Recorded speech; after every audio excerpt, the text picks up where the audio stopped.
బాగా జోరు మీద ఉన్నావురా, భలే ప్లాన్ చేసావు. ఏదో నీ అభిమానం నాన్న.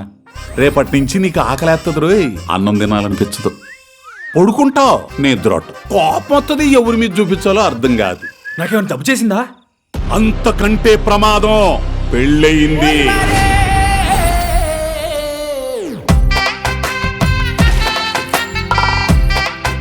కిందేముందిరా చూస్తున్నావు? 10 చుక్కల ముగ్గో 20 చుక్కల ముగ్గో చూస్తున్నాను నాన్న.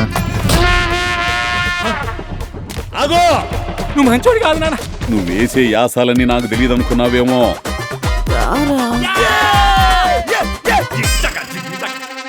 అయ్యా వీరయ్యా, ఇప్పుడు చెప్తున్నా విను. ప్రతాప్ కాదు, ఈర ప్రతాప్. వింతలన్నీ విదేశాల్లోనే ఆకాశంలో జరిగితే మా కళ్ళ ముందు ఎప్పుడు జరుగుతాయి? బుజ్జమ్మా, అల్లుడేమన్నా అన్నాడా? పెళ్ళి 4వ రోజే పంచాయతీ ఎట్టిందంటే ఎవరమే తేడాగా ఉంది. అంతా నేను అనుకున్నట్టే జరుగుతుంది. కొట్టుకు సావండి. అసలు సమస్య ఏంటో చెప్పవే. నీకున్న సమస్య ఏంటో నువ్వే తెలుసుకొని పోగొట్టుకొని రా. అప్పటి వరకు నీ ప్రేమను నమ్మను.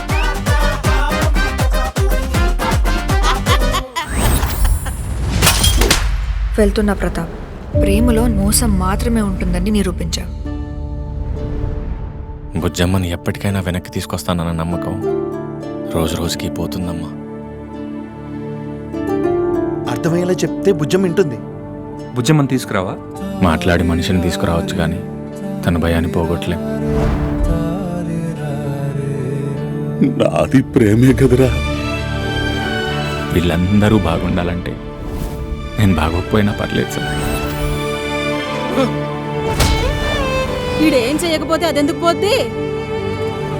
జనం నా కొడుకు గురించి రకరకాలుగా అనుకుంటున్నారు.